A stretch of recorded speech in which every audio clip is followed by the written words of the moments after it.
Hi, my name is Vickie Fairchild. Today I wanted to talk about adaptive behavior. Adaptive behavior, I feel, is often overlooked as an area for parents to really impact. And I want to start with a story from very early in my career. I think I'd been a psychologist for about 3 years. And I was doing an assessment on an adult who was very close to aging out of public education, who had some significant cognitive disabilities. However, when I sat down with this student's mother and we went through the adaptive skills, what this student could do, where he was with his communication, where he was with his social skills, where he was with his self-care, where he was with his independence, I was blown away. He was doing more than his typical peers in many areas. For his family, their focus had been on developing his adaptive skills. And it was a little amazing to me that so much could be taught to a student who, at that time, I didn't have an idea of where their potential was. And it was a good lesson. It was a good lesson to learn. And I remember asking the mother, so when did you decide that you wanted him to learn how to write checks? And she just made a list of things that her child needed to do to be independent and just worked on each one. So during my subsequent IEP, when I was filling out the adaptive behavior chart, I decided I would do something different, something I had never done before. And that is, after reporting all that data, which we've talked about, and those standard scores and those percentile ranks, and sometimes we even give age levels, I made a list of all of the skills, the next 5 or 6 skills that the child was rated to be a 0 or a 1 by the parent. And when we were at the IEP and I was presenting the information, I said to the parent, I have made a list of things that you can work on at home to help your child be more dependent. And I talked about where the list came from and how that the adaptive behavior skills are written in developmental sequence for the most part. And I identified the skills that were next for their child to learn. It wasn't like I was just copying what they had told me their child couldn't do. And the parents said, thank you. I said, and I want our goal for next year when we meet together for you to let me know what progress you've made. And if we run out of, if he masters these, then let me know and I'll give you the next ones.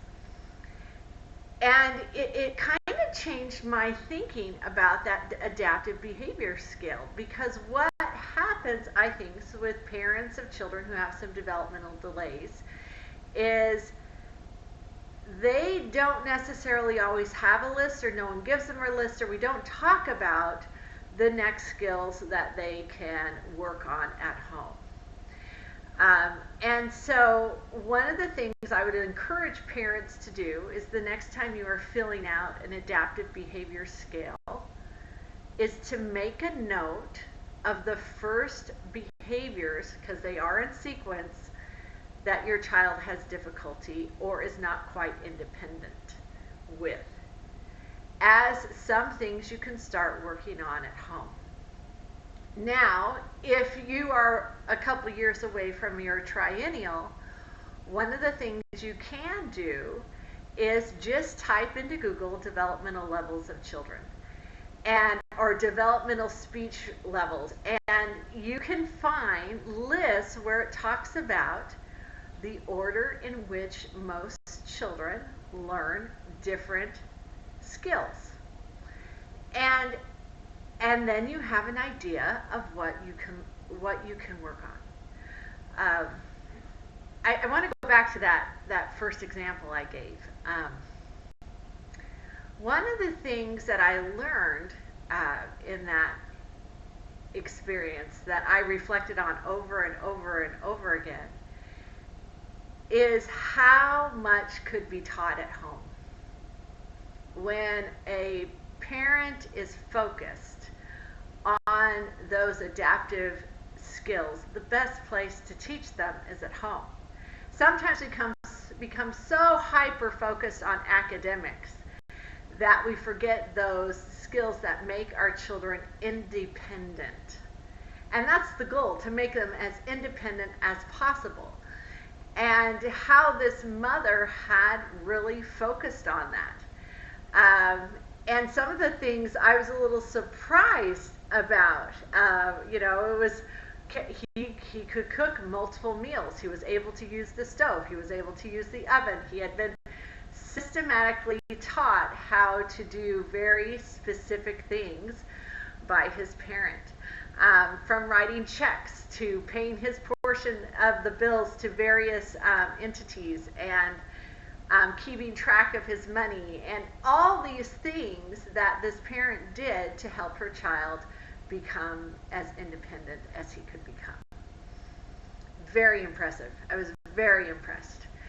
And it showed me that when there's a team there, when you have the school and the parent working together, especially on these adaptive skills, you can achieve more than some people thought, like myself in my 20s, with a child who has significant delays.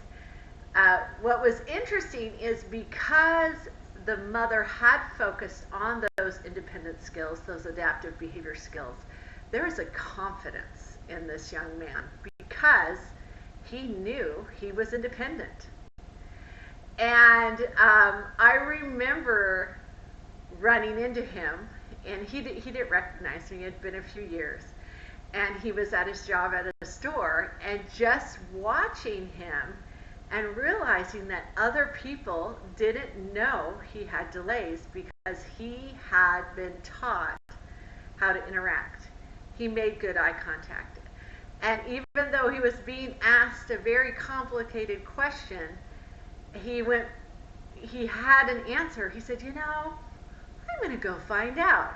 And he went and got an associate who could help them. And I watched this and I thought, wow, what a gift to this child. What a gift to this person to give him those skills so that he can be independent and successful in the world.